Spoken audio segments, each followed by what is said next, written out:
Estuve en una iglesia en Costa Rica que me llamó la atención porque cada vez que hacían algunas cosas, no sé, se cantaba una canción, no sé, aquí estaremos que 500 personas, allí serían unas 300. Y cada vez que pasaba algún hecho que ellos sabían cuál era, yo no, todos hacían así.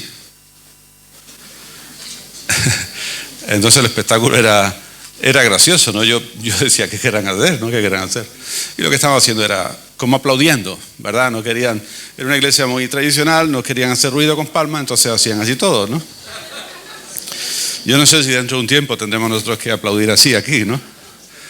De momento, eso que tanto nos gusta, cuando no nos abracemos hoy aquí, no es que estemos peleados, ¿eh? Es que ya sabéis que hay cosas que se están imponiendo. Bueno, me gustaría prometer, pero no puedo prometer que va a haber un culto de abrazos y de ósculo santo dentro de 2 meses. Mientras tanto, tendremos que saludarnos como podamos. Amén. Y ha habido muchas posibilidades. Una es el codo, otra la mano, otras así. Incluso para orar vamos a tener cuidado. Vamos a ser prudentes, como se ha estado diciendo y se ha estado repitiendo. Vamos a ser prudentes y solamente prudentes. No miedosos, sino prudentes. Muy bien, pues el tema de hoy, el tema general es entendiendo los tiempos. No queremos hacer cosas rápidas, pero cuando está pasando todo esto del coronavirus y todo eso, yo me acuerdo cuando estábamos preparando, hablando de estas reuniones, pues dábamos por hecho que el día 5, 6 y 7 de marzo se iba a poder tener las reuniones. Y me hace pensar en la epístola de Santiago, cuando Santiago dice, oye, ¿qué decís? ¿Que vais a comprar aquí? ¿Que vais a hacer negocio allí mañana? ¿Y no contáis con Dios? Eso no puede ser. Hay que decir, si Dios quiere, iremos, ¿verdad? Y es una cosa que estamos aprendiendo. Si Dios quiere, habrá reuniones conjuntas. Si Dios quiere, se harán las cosas. No podemos olvidar que Dios es Dios. Y a partir de ahí pueden salir muchas interpretaciones de lo que está pasando, pero yo no quiero hablar de eso ahora. Yo me quiero centrar en el tema que es entendiendo los tiempos, y la parte mía es un llamado a la acción. La parte mía digo porque tuvimos un poquito libertad para elegir el tema, para ver lo que Dios ponía en el corazón de cada uno. No ha sido como otras veces unas predicaciones guiadas. Pero después de escuchar a Eduardo el jueves, pues decidí hacer algunos cambios sobre lo que venía pensando. Entonces Eduardo nos decía que Dios es soberano sobre todas las cosas y que tenemos el deber de entender los tiempos, y lo cual es maravilloso. Me quedo con una frase que dijo Nehemías, aunque Nehemías no predicó, y dijo, es necesario... ¿Está Nehemías por aquí? Ay, Nehemías, ahí está. Nehemías dijo algo así como, bueno, es necesario comprender los tiempos, pero es más necesario comprender al Dios de los tiempos, y lo cual es una gran verdad. Y yo lo que quiero decir hoy, la tercera parte, es entender los tiempos, ¿para qué? Es una llamada a la acción. ¿En qué tiempo estamos? Y por tanto, ¿qué nos correspondería hacer o dejar de hacer? Y se ha repetido muchas veces que vivimos en unos tiempos extraños. Yo creo que todos lo hemos dicho, hasta los que presidían, todos. Y es verdad. Si es que ha habido algún momento en la historia en que no haya habido momentos extraños, porque la historia siempre ha sido la historia de la humanidad ha sido convulsa, siempre, muy convulsa. Se ha hablado de la posverdad. No sé cuántos conocen a Zygmunt Bauman. Yo no lo conozco personalmente, el hombre además falleció muy mayor, en el año 17. Es un filósofo polaco que, tratando de hacer lo que nosotros hacemos, que es interpretar los tiempos, acuñó un concepto, el concepto de verdad líquida. Verdad líquida, o modernidad líquida, o sociedad líquida, para definir el estado de nuestra sociedad actual. Sociedad con fundamentos movibles, inseguros, cambiantes, inestables. En una palabra, una sociedad con un fundamento tan inseguro como es el propio agua. Sociedad líquida. Son los propios sociólogos y filósofos del mundo los que están levantando la alarma acerca de los tiempos tan extraños que estamos viviendo. Estamos viviendo en tiempos donde se ha generalizado el uso de la fake news o noticias falsas. En una palabra, mentiras, siempre se ha llamado así, mentiras, ¿verdad? Donde todo el mundo mienten los gobiernos, mienten los políticos, miente todo el mundo para tratar de manipular a la opinión pública, para alcanzar los logros que cada uno quiere conseguir y se miente sin ningún tipo de rubor, sabiendo que se está mintiendo, fake news. Por lo tanto, eso hace que el clima realmente sea inestable, ¿verdad? Estamos viviendo en tiempos donde tenemos un desafío inmenso con la inteligencia artificial, que nadie se sabe exactamente en dónde vamos a acabar, porque es una cosa que no está controlada, se escapa de nuestro control, es decir, tiempos complicados. Y todo eso hace que alguna gente dice que estamos en la mayor crisis de identidad global que nunca ha vivido la humanidad. Nos ponemos serios. Recuerdo al principio, la primera década del siglo presente, cuando se acuñó una frase y se repetía constantemente y se decía: si fueran destruidos los fundamentos. La segunda parte es: ¿qué ha de hacer el justo? ¿Verdad? Estábamos empezando a vislumbrar que estaba habiendo un cambio muy especial, ¿no? No era un cambio, empezábamos una revolución, algo extraño que nadie sabía, ni nadie sabe en qué va a acabar. Los fundamentos en los que siempre nos habíamos apoyado como sociedad occidental, sobre todo, pero también como sociedad global, estaban moviendo. Si se mueven los fundamentos, si se destruyen los fundamentos, ¿qué ha de hacer el justo? Y hago énfasis en qué ha de hacer, que es del verbo hacer, ¿verdad? Obviamente lo que hay que hacer es afrontarla de la mejor manera, apoyarnos en Dios, pero aparte de eso, como iglesia, ¿qué debemos de hacer? ¿Debemos estarnos quietos? ¿Debemos de estar hablando solamente de esto? ¿O debemos de tomar algunas acciones? Nada de esto nos debe de coger por sorpresa. Hebreos 12, 25 al 29, supongo que muchos lo sabéis. No tenemos nada por ahí, yo lo leo por aquí para ir un poquito de prisa. Son unos versículos que a mí me llamaron la atención, me sirvieron casi de recién convertido, pero que revela muy bien este tiempo. Y esto viene de Dios, esto viene de parte de Dios. ¿Quién sabe si Dios no está removiendo el tablero como lo removió en Babel? Que posiblemente por ahí va la cosa. Quizá el orgullo humano está siendo derribado, quizás tanta arrogancia, tanta planificación, tantos ordenadores que controlan tantas cosas, en un momento dado Dios hace así y remueve las cosas. Quizás sea así, pero es lo que dice la Biblia y me hace pensar en eso. Dice: mirad que no desechéis al que habla, porque si no escaparon aquellos que desecharon al que los amonestaba en la tierra, mucho menos nosotros si desecharemos al que amonesta desde los cielos. La voz del cual conmovió entonces la tierra, pero ahora ha prometido diciendo: aún una vez, y conmoveré no solamente la tierra, sino también el cielo. Y esta frase, aún una vez, indica la remoción de las cosas movibles como cosas hechas para que queden las inconmovibles. Así que recibiendo nosotros un reino inconmovible, tengamos gratitud y mediante ella sirvamos a Dios agradándole con temor y reverencia, porque nuestro Dios es fuego consumidor. Así que la Biblia ya está diciendo, no sabemos si es 100% en este momento, pero yo creo que cuando sube la curva de la arrogancia humana, también sube la mano de la intervención divina, moviendo el tablero y enloqueciendo un poquito a nuestro orgullo, ¿verdad? Así que Dios está moviendo todo esto. Y sabemos que, como decía Eduardo, Dios está en su trono y nada se le escapa a su poder ni a su soberanía. Pero sabemos que nosotros, en aquel tiempo, cuando yo leía esto, hace casi 40 años, decía el autor que yo estaba leyendo, decía: mira, en el futuro van a pasar cosas que están pasando. Van a caer gobiernos, van a caer iglesias, van a caer organizaciones, van a caer pastores, se van a confundir, va a haber herejías, va a haber un removimiento, un movimiento muy fuerte, de manera que solamente lo inconmovible es lo que va a quedar fijo, como cuando hay un terremoto, ¿verdad? Solamente las estructuras sólidas son las que quedan. Y él decía: usted tiene que poner su mirada fija en un punto, y ese punto es Jesús. Realmente el cimiento inconmovible es Jesús. Usted tiene que fijar sus ojos en Jesús y poner su confianza en costumbres, como se estaba diciendo estos días, en organizaciones, en personas, en tantas cosas. Si usted pone su confianza en algo distinto de Jesús, seguramente puede ser que no aguante el seísmo que se está levantando. Me gusta un lema o un eslogan que creo que se le puede atribuir a Amnistía Internacional, que dice: en lugar de reprender a las tinieblas, enciende una luz.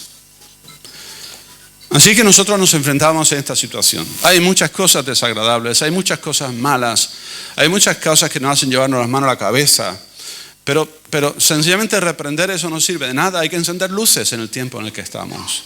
Y si eso es así, que está pasando lo que está pasando, la iglesia tiene que tomar posición, la iglesia tiene que tomar partido, la iglesia tiene que representar al reino de Dios.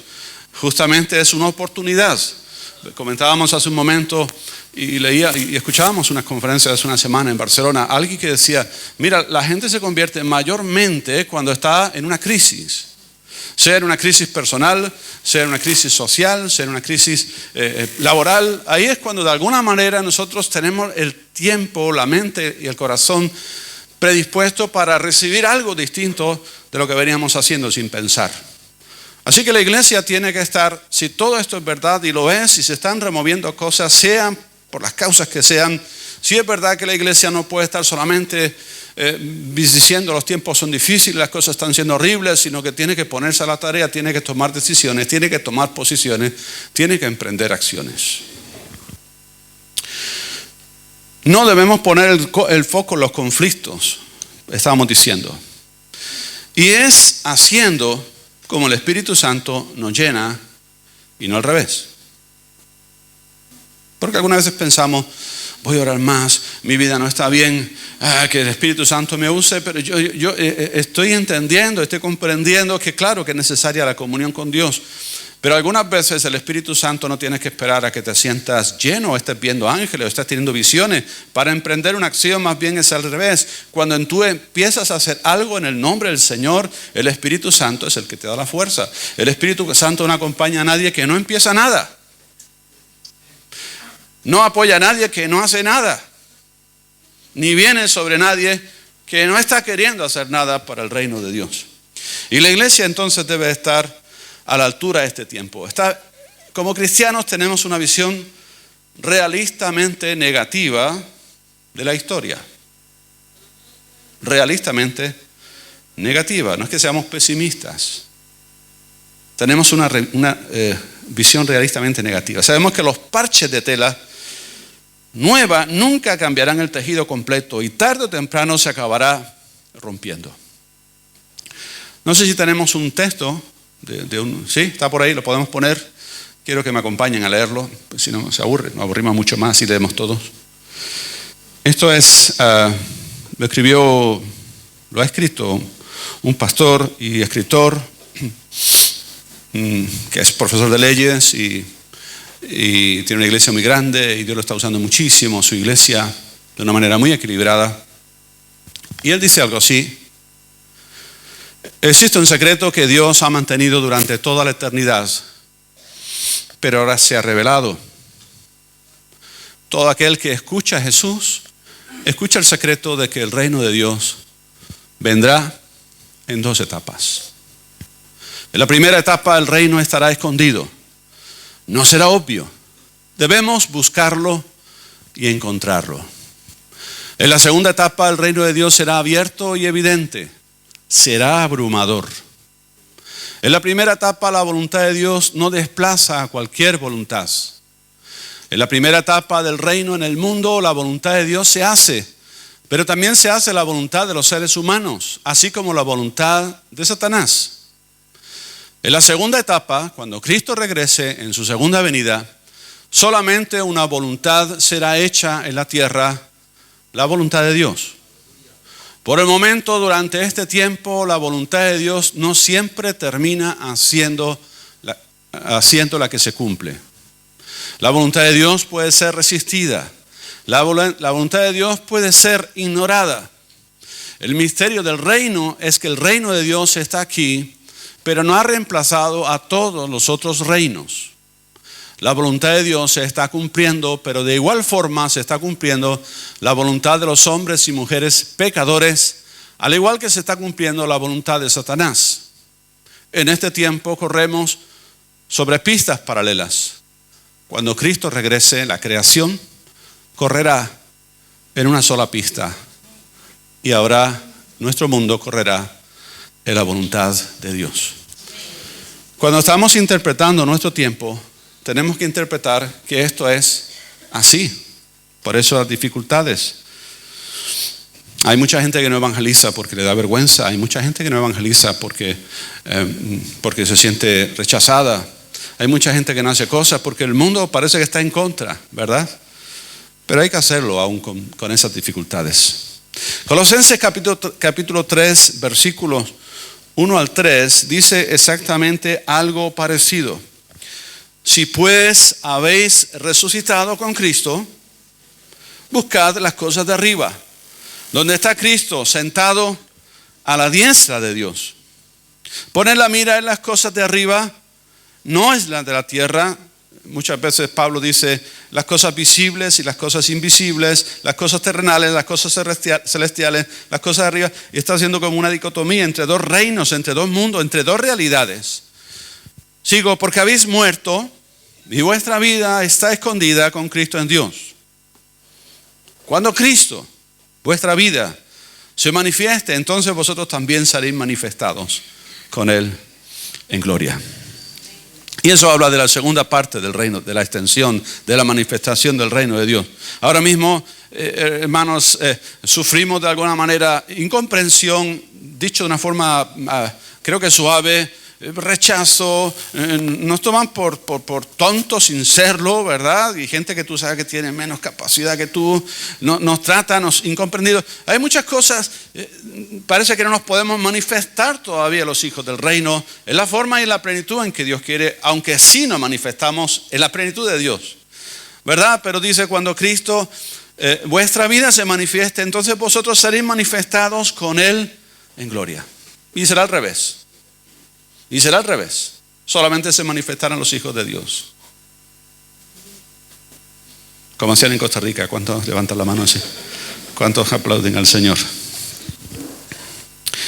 El reino de los cielos ha irrumpido con poder en el mundo del hombre, pero no lo transformará todo ahora, aunque sí una parte. De hecho, estamos hablando de un coronavirus, hay enfermedad. Sabemos que en el reino de Dios no habrá enfermedad. Ha irrumpido, pero aún así el reino de Dios ha irrumpido en la historia del hombre, está aquí en medio de nosotros, está presente, Jesús le inauguró, tiene poder y nosotros somos hijos del reino de Dios, ¿sí o no? Mientras vivimos en este conflicto, vivimos en esta tensión, vivimos entre dos reinos, entre dos voluntades y dos actitudes ante la vida de Dios.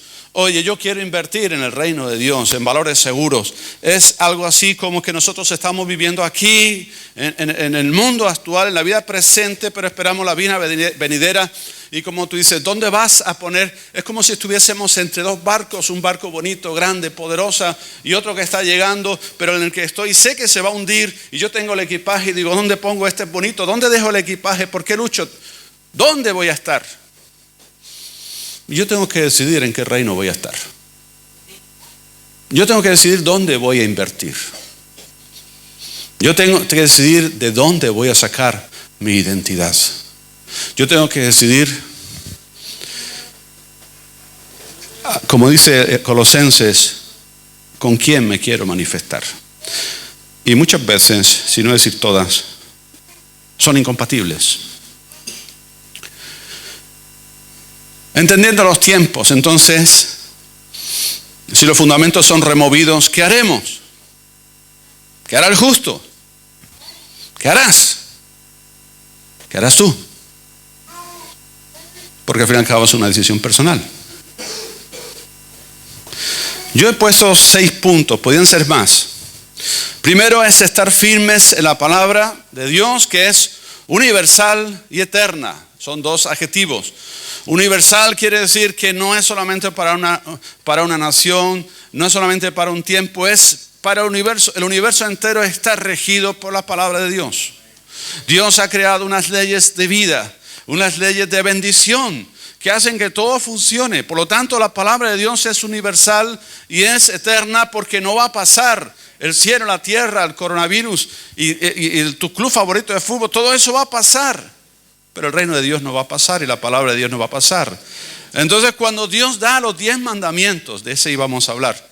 Cuando Dios da los 10 mandamientos en este caso el pueblo de Israel, ¿qué estaba pasando? Pues había habido un orden natural que se había perdido. Había habido una conciencia que Dios puso en nosotros, que se había sobrellevantado, que se había despreciado. Dice que primero fue Adán, la siguiente generación fue Caín. El pecado de Caín ya no fue por ignorancia, ya fue intencional. Pero es que 5 generaciones después aparece un tal Lamec que dice, bueno, si Caín fue vengado una vez, Lamec va a ser vengado 70 veces, como diciendo, aquí estoy yo, este es el tío, ¿verdad?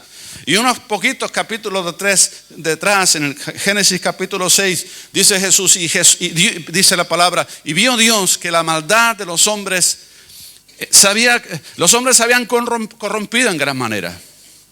No había por dónde cogerlos. Y Dios se arrepintió en su corazón de haber creado al género humano. Y en esa confusión real, espiritual, moral, social, Dios dice, bueno, voy a preparar un pueblo y ese pueblo va a traer mis principios, que son principios de vida. Es interesante ver que cuando Dios da los mandamientos, y por cierto son mandamientos, no son sugerencias. Cuando Dios da los mandamientos, no los da para fastidiarnos,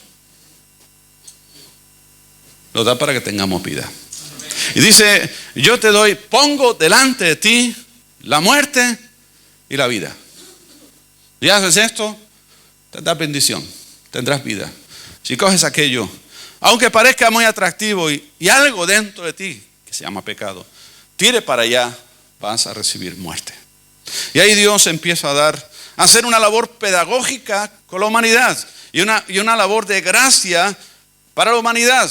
Y no hay ningún comité de sabios encima de la tierra que pueda mejorar los mandamientos establecidos por Dios, los cuales Jesús confirma y explica correctamente. Y los apóstoles enseñan amor a Dios, amor al prójimo. 2 mandamientos, ¿verdad? Y Jesús añade uno más. ¿Cuál es? Un mandamiento nuevo doy. Por si hubiera duda, ¿no? Que os améis unos a otros. Un mandamiento más. Y los apóstoles, toda la didaqué de los apóstoles, ¿qué está diciendo? Está diciendo, bueno, mira, ama a tu prójimo. Oye, si eres patrón, no te aproveches de tus empleados. Oye, si tú tienes un patrón, no te aproveches, no le robes a tu patrón, y el patrón te robe a ti. Si estás casado, ama a tu esposa. Si tienes hijos, no los provoques a ira. Si eres hijo, ama a tus padres. Ama a Dios sobre todas las cosas. Y empieza a decir, a explicitar y a desarrollar todo lo que tiene que ver con los mandamientos de vida. Así que la primera cosa es, si el mundo está mal, si las cosas están mal, ¿qué hará el justo? Primero es apoyarse en los 10 mandamientos. Que la ley no ha pasado. Ha pasado el legalismo, la forma errónea de interpretar la ley. Pero la ley sigue siendo igual. De hecho, Jesús dice, yo no he venido a abrogar la ley, he venido a cumplirla. Pero a cumplirla de la forma correcta. Hermano y hermana, tienes que poner tus pies bien firmemente en los 10 mandamientos establecidos por Dios, en el espíritu de los mandatos divinos. No los puedo olvidar. Es que eso es el Antiguo Testamento. No es el Antiguo Testamento, es palabra eterna de Dios.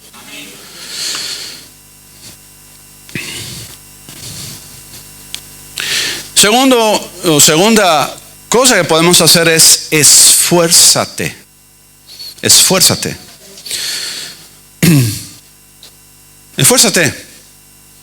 Sabemos lo que es esforzarnos, ¿no? Lo contrario, ¿qué sería? A veces así lo entendemos mejor, el blanco sobre negro. Lo contrario, ¿qué sería? Esforzarse. Esfuérzate la gracia, le dice Pablo a Timoteo. Esfuérzate, dice valiente, le dice Dios a Josué. Mira lo que dice el apóstol Pablo. 1 Corintios 9, 24 al 27. ¿No sabéis que los que corren en el estadio, todos a la verdad corren, pero uno solo se lleva el premio? Corred de tal manera que los tengáis. No os quedéis a la mitad. llegada a la meta. No empieces para no acabar, empieza para acabar.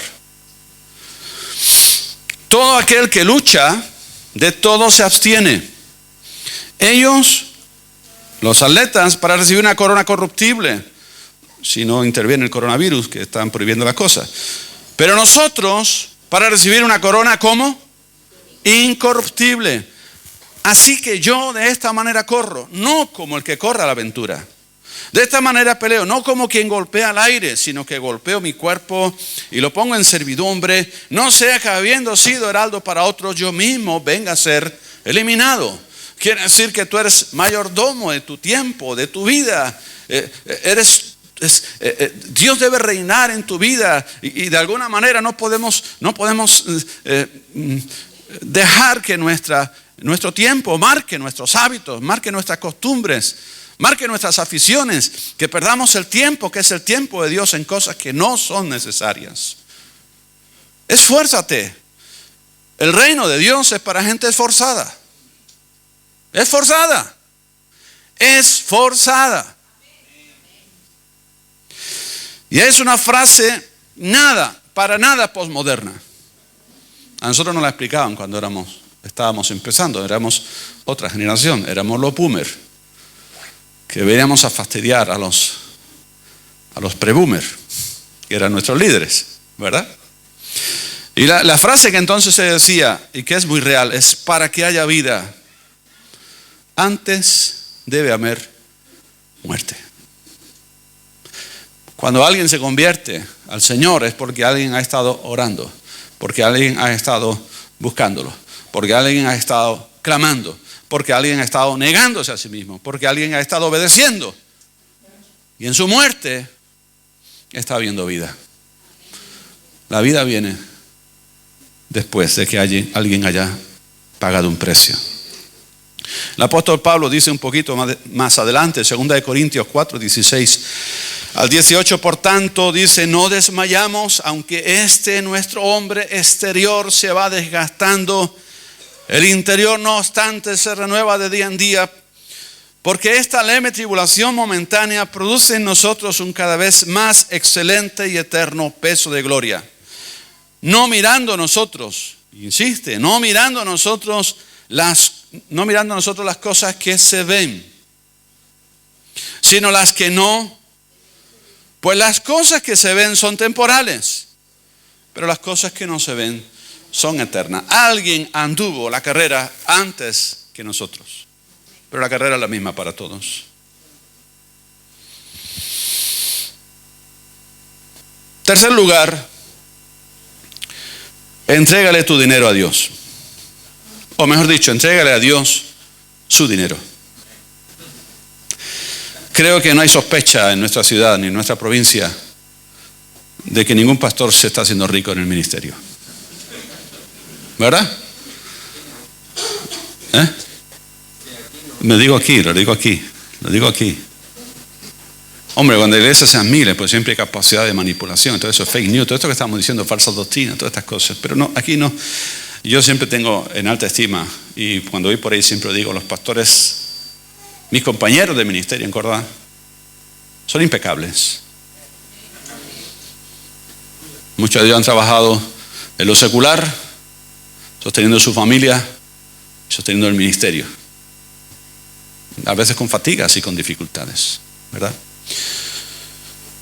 Así que por el dinero nunca ha sido el que nadie haya dejado de hacer la obra. Pero el Señor le dice en una parábola, en Lucas capítulo 16, 19, yo os digo, ganad amigos por medio de las riquezas injustas, para que cuando éstas falten os reciban las moradas eternas. Dicho de otra manera, usa las riquezas injustas para que haya gente nueva en las moradas eternas. Sí tenemos la experiencia, hermanos, de haber tratado de empezar iglesias. Lo hemos intentado muchas veces, no siempre lo hemos conseguido. En realidad, muchas veces ha sido muy difícil. Pero recuerdo dos casos en particular, que después de estar viajando muchos kilómetros y estar yendo 100 y pico kilómetros, y de empezar a formarse un grupito de 10, 12 personas, Y llega un momento en que dice, bueno, aquí no cabemos en una casa, me gustaría tener un local. Sí. Bien, empezaba a ofrendar.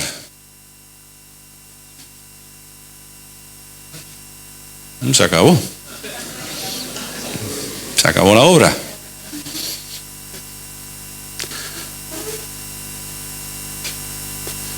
La obra de Dios necesita recursos.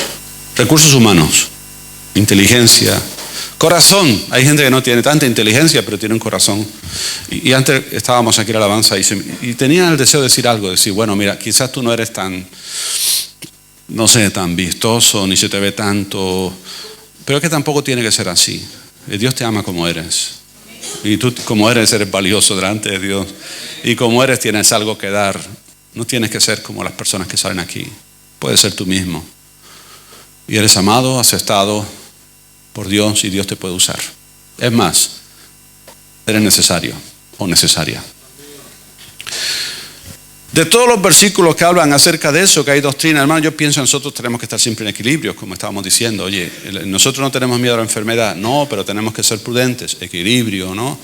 Y con el tema del dinero igual, prosperidad, no hablamos, no hacemos no falseamos el evangelio hablando de prosperidad, pero eso no quiere decir que no haya que darle a Dios. Dios hace su obra, ¿sabes con qué? Con su dinero. ¿Sabes cuál es su dinero?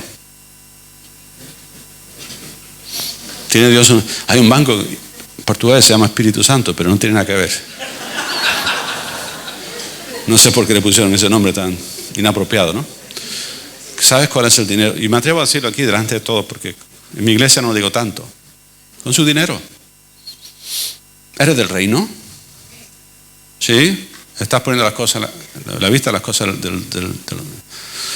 celestiales? Dale a Dios su dinero. Porque sin recursos no se puede hacer la obra de Dios. Y podría haber muchas más iglesias abiertas. Podría haber muchos más misioneros enviados. Si el pueblo entendiese que el barco en el que tiene que apostar es el del reino. La cuarta cosa es, empieza cosas para el reino. Sé activo.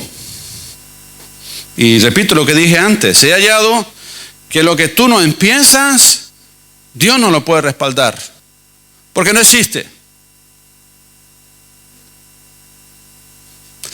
Somos buenos oidores. A esto estamos enseñados, hemos aprendido, estamos entrenados. De hecho, ahora estamos así, ¿no? Nos gusta la retórica y la buena oratoria.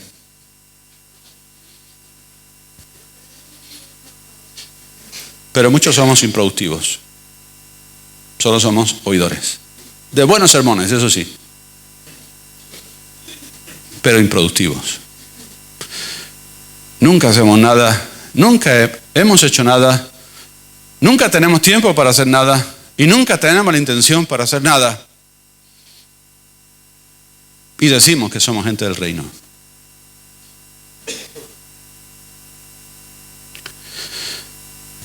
Se me olvidó decir un versículo que no quiero dejar de decir en el tema anterior. Entrega de tu dinero a Dios. Mira lo que dice. De todos los textos que hay en la Biblia, el que más me emociona es este. Deuteronomio 14:23b, digo la segunda parte, en una versión que es NBV, no sé exactamente cuál es. Dice, el propósito de los diezmos es que aprendas a poner a Dios siempre en el primer lugar de tu vida. El propósito de los diezmos es que aprendas a poner a Dios siempre en el primer lugar de tu vida. Es de Dios ese dinero. Seguimos, empieza cosas para el reino. Mientras que haya luz, tienes que actuar. Mientras que haya vida, tienes que actuar. Yo ya cumplí los 40 hace tiempo. Más bien estoy jugando el segundo tiempo ya, ¿no? No sé en qué minuto, pero estoy en el segundo tiempo, si habrá prórroga o no habrá prórroga. Y os confieso que en algún momento he llegado a decir, bueno, mira, yo estoy ya muy cansado, yo quiero que me quedan 10 minutos de juego, vamos a acabar así como sea, sin correr demasiado. Y ya acabó el partido, me voy a casa, ¿no? Y me dedico a hacer otras cosas. Pero sentí una vez que Dios trataba conmigo y me decía, mira, tú me entregaste tu juventud, tú me entregaste tu vida, este tiempo que queda también es mío, así que entrégamelo. Con lo cual, adiós a la jubilación fácil, ¿verdad? Pero estoy contento, ¿verdad? Porque llegará un momento en que ya nada se podrá hacer, sea porque nos hemos ido, o sea porque estemos aquí inválidos, en el sentido literal de la palabra, que ya no podamos hacer nada. Cuando no sé cuántos años tenga más, yo sé que ya hay cosas que no podré hacer, entonces tengo que hacerlas ahora, tienes que hacerlas ahora. El libro de Eclesiastés, capítulo 9, versículo 10 dice, todo lo que te viniere a la mano para hacer, hazlo según tus fuerzas, porque en el Seol a donde vas no hay obra, ni trabajo, ni ciencia, ni sabiduría. Allí no podrás hacer nada. ¿Cuántos han visto la lista de Schindler?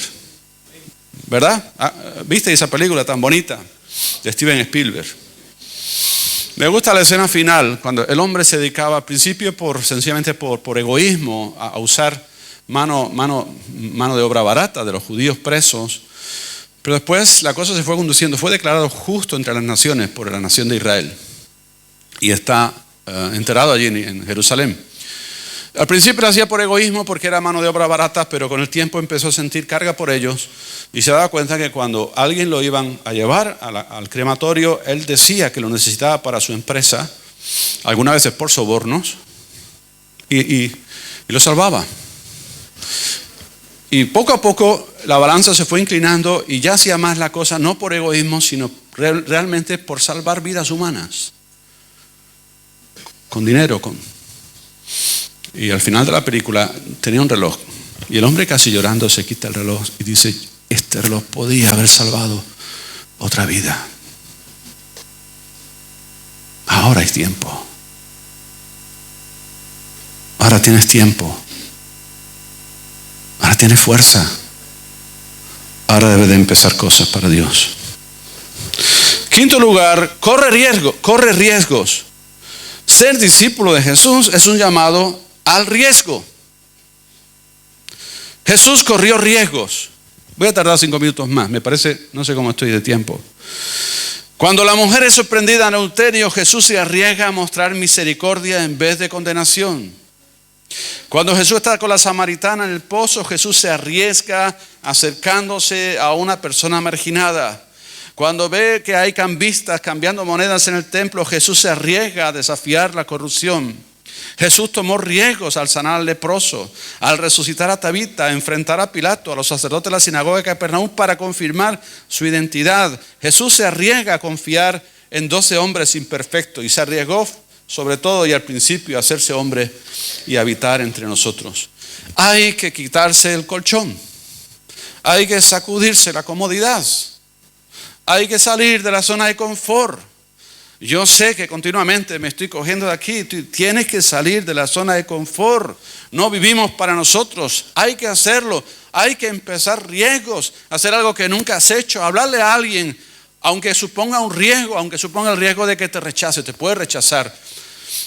Hay mucha gente que no habla porque creen que lo rechazan a ellos. Pero que si habla un pastor no lo rechazan. Eso es mentira. Nos rechazan a todos. Y a todos nos escuchan. Eso lo dice, ¿no? A muchos os van a rechazar por causa mía, pero también muchos os van a escuchar por causa mía. Hay que asumir, mira, yo creo que esto es lo más importante posiblemente en nuestra sociedad. Más que mullidos asientos en las iglesias. De la iglesia al Netflix.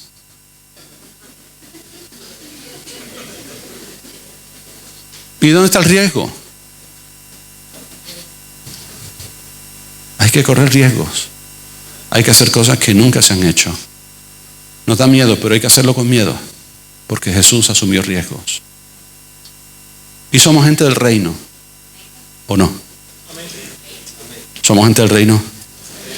Recuerda lo que vimos al principio, ¿verdad? 2 reinos. Y por último, Ten un liderazgo que capacite a otros. Empoderar es una palabra que está de moda. ¿Sí? Yo lo escuché hace como 15 años la primera vez. Y es un libro que se llamaba Evangélicos Empoderados.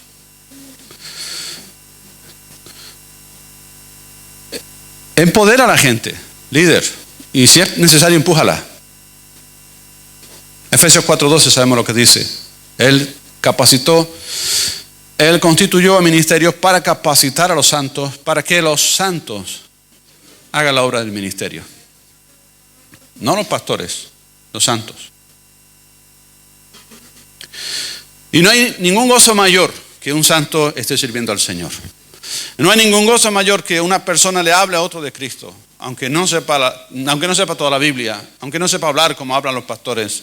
No hay mayor gozo que servir a alguien en el nombre del Señor. El liderazgo debe invertir en personas, hacer discípulos que hagan discípulos y seguir intentándolo porque no siempre sale bien. Amén. Yo no puedo hacer ningún discípulo, los discípulos lo hace el Señor. Yo puedo ponerme en las manos de Dios para intentarlo, pero Dios es el que hace el llamado y la persona la que determina ser fiel o no. Pero eso no quita para que nosotros sigamos intentándolo una vez y otra vez. Llego a la conclusión, estamos entendiendo este tiempo, estamos aquí calentándonos la cabeza, estamos entendiendo este tiempo para propósito tratar de saber qué hacer al respecto, ¿sí o no?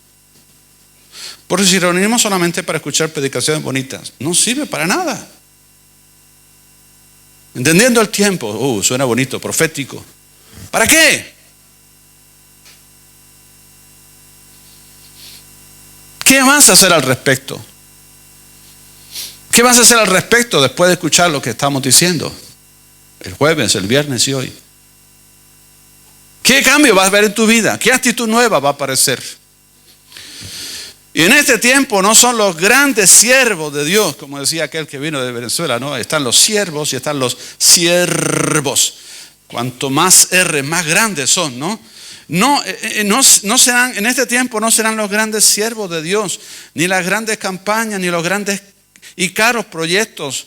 Solamente, quiero decir que serán necesarias, solamente los que harán la obra de Dios. La esperanza del reino somos todos, somos tú y yo, somos en nuestra vida tomando riesgos de anunciar, orar, demostrar, amar, tener misericordia. En lugar de apartarnos y escondernos, porque es dura la cosa. Tú eres la esperanza del reino. De hecho, Jesús te envió, no sé quién lo decía, si era Eduardo o Samuel, decía: yo os envío para que hacer discípulos que guarden todas las cosas que yo os he mandado. Reproducirnos es un don creacional. Dios dijo que cada uno se reproduzca según su especie, y esto también tiene que ver lo espiritual. Los creyentes se reproduzcan en creyentes, las iglesias se reproduzcan en nuevas iglesias, los grupos de hogar en nuevos grupos de hogar, y los que tienen liderazgo en otros líderes. De eso es tiempo. Debemos intentarlo. Me acuerdo de Luis Aragonés. A ganar. No hay otra cosa. Intentarlo, aunque fracasemos, aunque fallemos, aunque nos equivoquemos, hasta que lo consigamos. Quizás de 100 veces que lo intentas, no lo consigas 100. Ni 90, ni 80, ni 50, ni 40, ni 30. Pero quizás si 5 o si 10. Sigue intentándolo. Porque de eso es tiempo. Entendiendo los tiempos, es un llamado a los seguidores de Jesús a andar como Él anduvo. En comprender la importancia de la obediencia, de ir y hacer discípulos, de ir y anunciar el reino de Dios. Y si no vas tú, si no vamos nosotros, nadie irá. Nadie lo hará. ¿Qué vas a hacer?